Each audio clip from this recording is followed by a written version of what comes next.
Empirical and molecular formula के numerical solve करेंगे। तो ये पहला न्यूमेरिकल है, the empirical formula of a compound is CH2O। ये एम्पेरिकल फार्मूला दिया हुआ है कंपाउंड का और ये बेंजीन का एम्पेरिकल फार्मूला है। If the molecular weight of the compound is 180, जो उसका बेंजीन का मॉलिक्यूलर वेट है कंपाउंड का वो 180 है। कैलकुलेट दी मॉलिक्यूलर फार्मूला, हमें उसका मॉलिक्यूलर फार्मूला बनाना है। ये एम्पेरिकल फार्मूला है, एम्पेरिकल फार्मूला जिसमें नंबर ऑफ एटम कम से कम होते हैं, उनके एटम्स का रेशो कम से कम होता है, एम्पेरिकल फार्मूला कहलाता है वो। तो empirical formula mass of CH2O is 30। ये कैसे निकालेंगे? कार्बन 12 होता है, हाइड्रोजन 2 14 और 14 ऑक्सीजन का एटॉमिक मास 16 होता है, 14 + 16 30 हो जाएगा। मॉलिक्यूलर मास ऑफ कंपाउंड 180, ये हमें गिवन है, यहाँ पे 180 है। मॉलिक्यूलर फार्मूला हमने निकालना है, तो हम यहाँ पे ये वाला फार्मूला यूज़ करेंगे। मॉलिक्यूलर फार्मूला बराबर होता है is equal to empirical formula और डिवाइड में ये जन नंबर ऑफ मोल्स हैं एंड इससे हम मल्टीप्लाई कर देंगे। तो सबसे पहले हम n निकालेंगे, मोल का जो फार्मूला है molecular mass of compound, molecular mass of compound ये जो दिया हुआ है 180, empirical formula mass, empirical formula mass जो भी कंपाउंड का एम्पेरिकल फार्मूला मास है यहाँ पे 30 है। तो ये दोनों वैल्यू हम ऊपर 180 रखेंगे और नीचे 30 रखेंगे, तो मोल हमारे पास आ जाएंगे 6। तो फिर हम अगेन ये फार्मूला यूज़ करेंगे, molecular formula is equal to empirical formula multiply by number of moles. तो नंबर ऑफ मोल्स यहाँ पे 6 आ गए हैं और एम्पेरिकल फार्मूला हमारे पास जो है वो ये है। तो एम्पेरिकल फार्मूला हम वही यूज़ करेंगे जो सवाल में गिवन है, CH2O यहाँ पे, और यहाँ पे जो n है इसकी जगह 6 आ गया।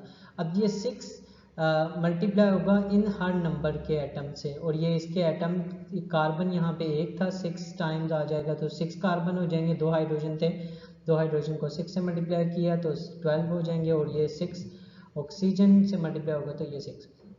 तो ये जो है ग्लूकोज का मॉलिक्यूलर फार्मूला है हमारे पास, ये ग्लूकोज का मॉलिक्यूलर फार्मूला है।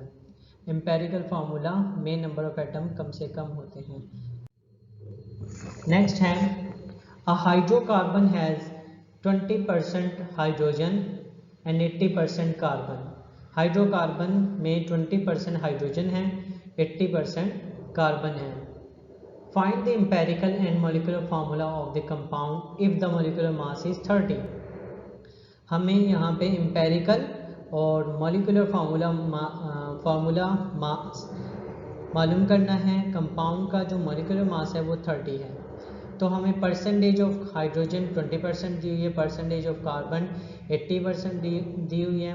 एम्पेरिकल फार्मूला मालूम करना है, क्वेश्चन मार्क, मॉलिक्यूलर फार्मूला मालूम करना है और मॉलिक्यूलर मास हमें गिवन है। तो इसको हम स्टेप बाय स्टेप सोल्व करेंगे। तो सबसे पहले हम यहाँ पे स्टेप 1 में मोल रेशो निकालेंगे। परसेंटेज हमें दी हुई है, मोल रेशो निकालेंगे, इंडिविजुअल एटम की, कार्बन की अलग निकालेंगे, हाइड्रोजन की अलग निकालेंगे।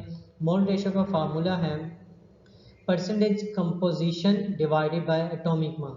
परसेंटेज कंपोजिशन हाइड्रोजन की बात करते हैं तो हाइड्रोजन की 20% दी हुई है, ऊपर 20 आ जाएगा, एटॉमिक नंबर हाइड्रोजन का 1 होता है, तो यहाँ पे इसका आंसर आ गया 20। कार्बन की जब मोल रेशो निकालेंगे तो ऊपर आएगा परसेंटेज कंपोजिशन, कार्बन की जो है वो 80 है और कार्बन का एटॉमिक मास 12 होता है, तो यहाँ पे 6.66 कार्बन का मोल रेशो आ गया। इसके बाद हम मालूम करेंगे सिंपलेस्ट मोल रेशो। स्टेप 2 है simplest mole ratio. Mole ratio का फार्मूला सिंपलेस्ट मोल रेशो का ये है कि ऊपर आएगी मोल रेशो, ऊपर ये जो वैल्यूज़ हैं 20 और 6.66 आएगी, और नीचे least mole ratio. Least mole ratio से मतलब ये है कि इन दोनों में से वो नंबर को हम दोनों वैल्यू से डिवाइड करेंगे जो छोटा है। 20 बड़ा नंबर है, 6.66, तो नीचे दोनों को हाइड्रोजन के लिए भी 6.66 आएगा और कार्बन के लिए भी 6.66। तो हाइड्रोजन की मोल रेशो 20 है, नीचे 6.66 आएगा, जो जिसका आंसर क्या आ जाएगा 3 आ जाएगा, और कार्बन को उसके मोल रेशो से ही डिवाइड करेंगे 6.66 से, तो 1 आ जाएगा। तो इसका मतलब ये है कि हाइड्रोजन के कितने एटम इंक्लूड हैं उस फार्मूला में, 3 एटम, कार्बन के कितने एटम इंक्लूड हैं 1। तो इसका एम्पेरिकल फार्मूला हम इन दोनों को मिला के लिख देंगे CH3, और जहाँ पे हाइड्रोजन और कार्बन आपस में कंपाउंड बनाते हैं उसको कहते हैं हम हाइड्रोकार्बन। तो ये इसका एम्पेरिकल फार्मूला है। अब इसके हम निकालेंगे empirical formula mass. Empirical formula mass carbon 12 के बराबर होता है, 3 हाइड्रोजन 12 + 3 15 हो जाएगा हमारे पास। मॉलिक्यूलर फार्मूला यूज करेंगे। अब इसका formula molecular formula is equal to empirical formula times n। n यहाँ पे रिप्रेजेंट करता है मोल को। अगेन सबसे पहले हम मोल निकालेंगे। मोल के लिए molecular mass of compound, molecular mass of compound जो भी है 30 यहाँ पे दिया हुआ है, 30 आ जाएगा। और empirical formula mass, empirical formula mass यहाँ पे हमने जो इसका निकाला है 15 आ गया। 30 को 15 से डिवाइड किया तो 2 आ जाएगा। अब यहाँ पे मॉलिक्यूलर फार्मूला, एम्पेरिकल फार्मूला हम यहाँ पे यूज़ करेंगे CH3, और यहाँ पे n की जगह पे यहाँ पे आ जाएगा 2। अब ये 2 कार्बन से मल्टीप्लाई होगा तो C2 हो जाएगा, और 2 हाइड्रोजन से मल्टीप्लाई होगा तो 3 2 6। तो ये इसका जो है वो मॉलिक्यूलर फार्मूला है। इसके बाद तीसरा है analysis of a compound showed that it contain 2.0 gram carbon. कोई कंपाउंड है जिसमें 2.0 ग्राम कार्बन है, 0.34 ग्राम हाइड्रोजन है एंड 2.67 ग्राम ऑक्सीजन है। इन तीनों में मतलब कोई कंपाउंड है उसमें कार्बन भी इंक्लूड है, हाइड्रोजन भी इंक्लूड है, ऑक्सीजन भी इंक्लूड है। ये उनका ग्राम में वेट है कि वो किस क्वांटिटी के साथ इंक्लूड है। The molecular formula of the compound is, molecular formula of the compound is 60 है।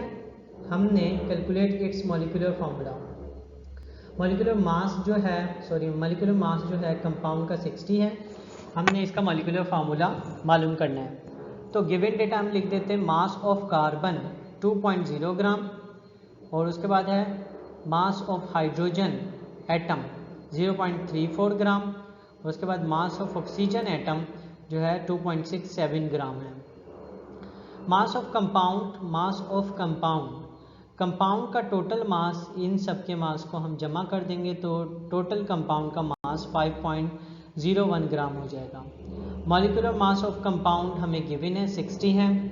इसके बाद हम इसको स्टेप 1 में परसेंटेज मालूम करेंगे। तो स्टेप 1 में हम मास से इसकी परसेंटेज निकालेंगे। तो परसेंटेज ऑफ एटम, एटम की परसेंटेज निकालने का फार्मूला ये है कि मास ऊपर रखेंगे divide by mass of compound multiply by 100। मास जो गिवन है यहाँ एक दफ़ा हम 2 पर रखेंगे 0.34, और फिर ऑक्सीजन के लिए 2.67। अब जब हम कार्बन की बात करते हैं परसेंटेज ऑफ कार्बन, तो कार्बन का गिवन मास जो है वो 2 ग्राम है, तो ऊपर आ जाएगा आपका 2.0। टोटल जो मास है कंपाउंड का 5.01, मास ऑफ कंपाउंड ये सबके लिए 5.01 ही आएगा मल्टीप्लाई बाय 100। तो इसको सॉल्व करने से 39.9 हमारे पास आ जाएगा। हम इसको राउंड ऑफ करके 40% लिख सकते हैं। इसके बाद परसेंटेज ऑफ हाइड्रोजन मालूम करेंगे। हाइड्रोजन का मास 0.34 ग्राम है और नीचे 5.01 ही रहेगा, मल्टीप्लाई बाय 100% की वजह से आया है, तो इसको हमारे पास परसेंटेज आ जाएगी 6.78%। इसी तरह हम ऑक्सीजन की परसेंटेज निकालेंगे। ऊपर गिवन मास ऑक्सीजन का 2.67 है, नीचे टोटल मास सबका कंपाउंड का 5.01 है, मल्टीप्लाई बाय 100 और 53.30 इसकी परसेंटेज आ गई।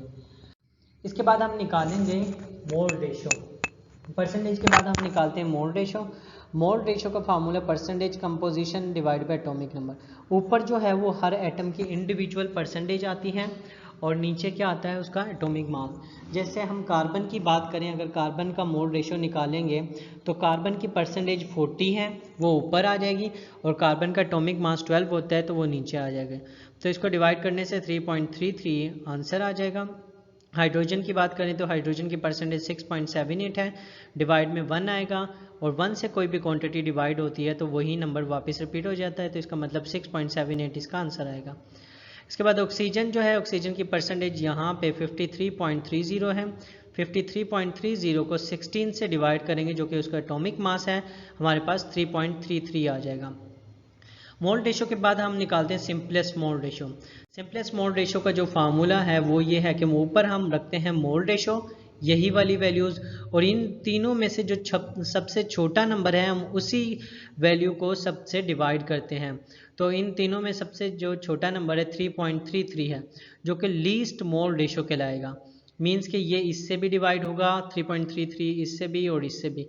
तो मोल रेशो कार्बन के ऊपर 3.33 उसकी मोल रेशो है, लीस्ट जो रेशो है वो भी यही है 3.33, डिवाइड होने के बाद 1 आंसर आ जाएगा। इसके बाद हाइड्रोजन की जो रेशो है वो 6.78 है और डिवाइड करेंगे उसके 3.33 मोल रेशो से, लीस्ट मोल रेशो से, तो हमारे पास यहाँ पे 2 आ जाएगा। इसी तरह ऑक्सीजन को 3.33 इसी नंबर को डिवाइड करेंगे 3.33 से। लीस्ट रेशो एक ही होती है, लीस्ट मोल रेशो, तो उसको सब इंडिविजुअल एटम की मोल रेशो से डिवाइड करना पड़ता है। तो इसका मतलब है कार्बन के एटम 1 है, हाइड्रोजन के 2 एटम इंक्लूड हैं और ऑक्सीजन का एक एटम इंक्लूड है। तो इन सब को हम मिला के लिख देंगे तो एम्पेरिकल फार्मूला हमारे पास आ जाएगा। तो एम्पेरिकल फार्मूला CH2O, तो ये एम्पेरिकल फार्मूला है जो कि ग्लूकोज का है। इसके बाद हम इसका मॉलिक्यूलर एम्पेरिकल फार्मूला मास लिखेंगे, कार्बन 12 और हाइड्रोजन 2, 14 प्लस ऑक्सीजन का एटॉमिक मास 16 होता है, 14 प्लस 16 30 हो जाएगा, 30 हो जाएगा। फिर हम मॉलिक्यूलर फार्मूला बराबर होता है एम्पेरिकल फार्मूला टाइम्स n मोल है। अगेन मोल का फार्मूला हम निकालेंगे, मोल मालूम करेंगे, मॉलिक्यूलर मास ऑफ कंपाउंड जो कि 60 गिवन है, एम्पेरिकल फार्मूला मास जो अभी हमने निकाला है 30, तो 16 डिवाइड बाई 32 आ गया। और हमने यहाँ पे एम्पेरिकल फार्मूला था जो पीछे निकाला था अभी हमने, तो वो CH6O आया था, CH2O आया था, और n की जगह यहाँ पे 2 आ जाएगा। अब ये 2 का मतलब यह है कि इसके एटम जो हैं वो डबल हो जाएंगे। कार्बन यहाँ पे 1 था, डबल हो गया, हाइड्रोजन 2 थे, 4 हो गया, ऑक्सीजन 1 था, 2 हो गया। तो ये इसका मॉलिक्यूलर फार्मूला है।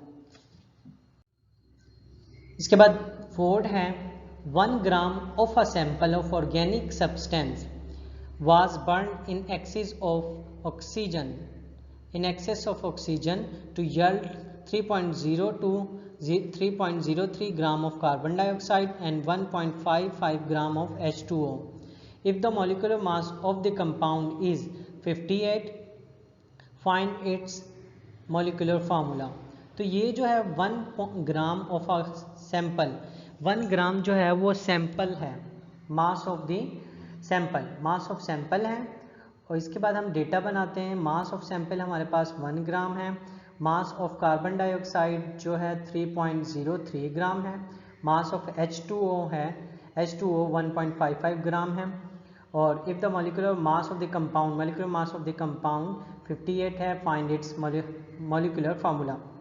तो हमें मॉलिक्यूलर फार्मूला मालूम करना है। ये जो सैंपल है इसमें आप देख सकते हो कार्बन भी इंक्लूड है, ऑक्सीजन भी इंक्लूड है और हाइड्रोजन भी इंक्लूड है। मतलब कि इसका जो फार्मूला बनेगा उसमें C भी होना चाहिए, H भी, और ऑक्सीजन भी, हाइड्रोजन भी, ऑक्सीजन भी होना चाहिए। तो अभी तो हमने ये मॉलिक्यूल्स का मास दिया हुआ है, इसमें से हम CO2 में से कार्बन का मास निकालेंगे, H2O में से हाइड्रोजन का मास निकालेंगे। तो पहले हम इंडिविजुअल एटम का मास निकालेंगे, वो देखते हैं कैसे निकालेंगे। तो स्टेप 1 में हम मालूम करेंगे to find mass of individual atom के मास निकालेंगे। तो हम कार्बन का जब मास निकालेंगे तो ऊपर जो आएगा ये इसका फार्मूला है, मास ऑफ कार्बन जो कि 12 है, मोलर मास ऑफ CO2 जो कि 44 होता है, कार्बन 12, ऑक्सीजन 32, तो 12 प्लस 32 44 हो जाएगा। मास ऑफ सैंपल 1 ग्राम, जो मास ऑफ सैंपल दिया हुआ है, सॉरी मास ऑफ सैंपल नहीं आएगा यहाँ पे, मास ऑफ CO2 आएगा। तो यहाँ पे मास ऑफ CO2 आएगा, तो मास 12 डिवाइड बाई 44 और मल्टीप्लाई बाई 3.03। तो ये जो कार्बन का मास है वो 0.826 ग्राम हो जाएगा। इसी तरह जब हम हाइड्रोजन का मास निकालेंगे तो ऊपर मास ऑफ हाइड्रोजन, मतलब यहाँ पे जो है H2O के केस में हमेशा 2 आएगा, क्योंकि यहाँ पे हम 1 नहीं लिख सकते, H2O में 2 हाइड्रोजन है तो यहाँ पे 2 आएगा। और नीचे जो है उसका मॉलिक्यूलर मास जो है वो 18 ही होता है, और multiply by mass of H2O, given mass जो है 1.55 ग्राम है, तो ये हमारे पास उसका गिवन मास, और सॉल्व करने से हमारे पास आंसर आ गया 0.172 ग्राम। स्टेप 2 में हम परसेंटेज मालूम करेंगे। मास के बाद हमेशा परसेंटेज निकाली जाती है, परसेंटेज का परसेंटेज ऑफ एटम का फार्मूला ये है कि ऊपर हम जो भी मास होता है उसको रखते हैं, नीचे मास ऑफ सैंपल रखते हैं, जो सैंपल का मास होता है मल्टीप्लाई बाय 100। तो जब हम कार्बन की परसेंटेज निकालेंगे तो कार्बन का मास जो आया 0.826 ग्राम आया, और नीचे उसका सैंपल का मास यहाँ पे देखो 1 ग्राम है, तो 1 ग्राम और मल्टीप्लाई बाय 100, तो इसकी परसेंटेज आ जाएगी 82.6। इसके बाद परसेंटेज ऑफ हाइड्रोजन का मास जो है 0.172 ग्राम आया है, और इसको हम डिवाइड करेंगे 1 से, मास ऑफ दिस सैंपल जो है यहाँ पे ये 1 ग्राम है और मल्टीप्लाई बाय 100। इसके बाद जो परसेंटेज आ गई वो 17.2 है, 17.2। अच्छा, इसके बाद यहाँ पे रह गया ऑक्सीजन। क्या हमें ऑक्सीजन की परसेंटेज निकालनी चाहिए या नहीं? तो ऑक्सीजन की परसेंटेज यहाँ पे हम नहीं निकालेंगे। ये जो कंपाउंड होगा सिर्फ कार्बन और हाइड्रोजन का होगा। वो कैसे पता चलेगा आपको? अब इसकी परसेंटेज देखो 82.6 है और ये 17.2 है। अगर मैं इन दोनों की परसेंटेज जमा कर लूँ तो ये तकरीबन लगभग 99.8 बनेगी। मीन्स के इसके इन दोनों कंपाउंड से ही जो सैंपल की परसेंटेज है वो पूरी हो गई है। 99.8 का मतलब क्या है कि इसमें ऑक्सीजन का कोई कंट्रीब्यूशन नहीं है, कोई उसका परसेंटेज नहीं है। ऑक्सीजन की अगर मैं परसेंटेज निकालूं भी तो वो ज़ीरो आएगी। मीन्स के वो कंपाउंड वो जो ऑक्सीजन में है सैंपल के कंपाउंड में हिस्सा नहीं ले रहा। अगर यहाँ पे इसकी परसेंटेज, दोनों की परसेंटेज 70 आ जाती, लेट्स सपोज अगर 70 आ जाती, तो फिर हम ऑक्सीजन की परसेंटेज भी निकालते हैं। तो यहाँ पे हमें ऑक्सीजन की परसेंटेज नहीं निकालनी, तो कंपाउंड जो बनेगा वो CH का ही बनेगा। तो फिर हम इसके बाद निकालेंगे मोल रेशो। मोल रेशो का फार्मूला है percentage composition divided by atomic mass. Percentage carbon की मोल रेशो निकालेंगे तो 82.6, और क्योंकि कार्बन का एटॉमिक मास 12 होता है तो इसका मोल रेशो आ गया 6.88। इसके बाद हाइड्रोजन की परसेंटेज निकालेंगे, मोल रेशो निकालेंगे 17.2 इसकी परसेंटेज है, इसको हम 1 से डिवाइड करेंगे तो 17.2 इसकी मोल रेशो आ गई। अब सिंपलेस्ट मोल रेशो के लिए हम इन दोनों नंबर को इन्हीं में से किसी एक नंबर से डिवाइड करेंगे जो कि छोटा होगा। अब इन दोनों में से जो छोटा नंबर है वो 6.88 है, तो 6.88 इसको खुद को भी डिवाइड करेगा और कार्बन की मोल रेशो को भी डिवाइड करेगा और यहाँ पे हाइड्रोजन की मोल रेशो को भी डिवाइड करेगा। तो to find the simplest mole ratio तो 6.88 खुद से भी डिवाइड हुआ और 17.2 से भी 6.88 डिवाइड हुआ। तो डिवाइड करने के बाद यहाँ पे 1 बचेगा और यहाँ पे 2.5 आ जाएगा।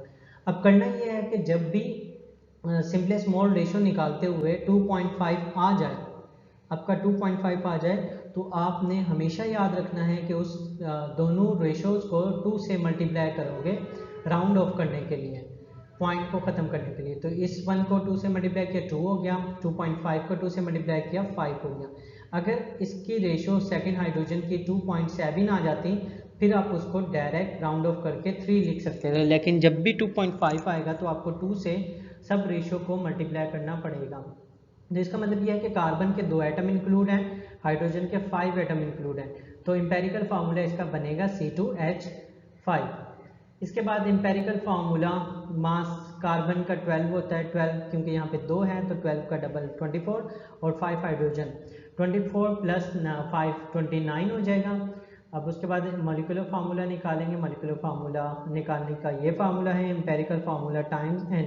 तो मॉलिक्यूलर फार्मूला जब भी निकालेंगे तो हमें मोल निकालना पड़ेगा, और मोल कैसे निकालेंगे? जो mass of molecular mass of compound given होगा डिवाइडेड बाय एम्पेरिकल फार्मूला, उसका मास जो कंपाउंड हम निकालेंगे उसका मॉलिक्यूलर मास रखेंगे डिवाइड में। तो मॉलिक्यूलर मास ऑफ कंपाउंड हमें 58 गिवन है डेटा में। उसके बाद 29 इसका एम्पेरिकल फार्मूला मास है जो हमने निकाला है इसके एम्पेरिकल फार्मूले से, तो इसको डिवाइड करेंगे तो 2 मोल आ गया। अब वही value empirical formula, molecular formula empirical formula C2H5 है, और यहाँ पे n की जगह 2 आएगा क्योंकि 2 मोल इंक्लूड हैं, और फिर ये इसका डबल हो जाएगा, कार्बन का डबल 4 हो जाएगा, 5 हाइड्रोजन का डबल 2 से मल्टीप्लाई करने से 10 हो गया। तो ये इसका मॉलिक्यूलर फार्मूला है C4H10, इसका मॉलिक्यूलर फार्मूला है। अगर आपको समझ आया है तो कमेंट में लाजमी बताना, और चैनल को सब्सक्राइब लाजमी करना है, और कोई इससे रिलेटेड सवाल पूछना है तो पूछ सकते हैं। अल्लाह हाफिज़।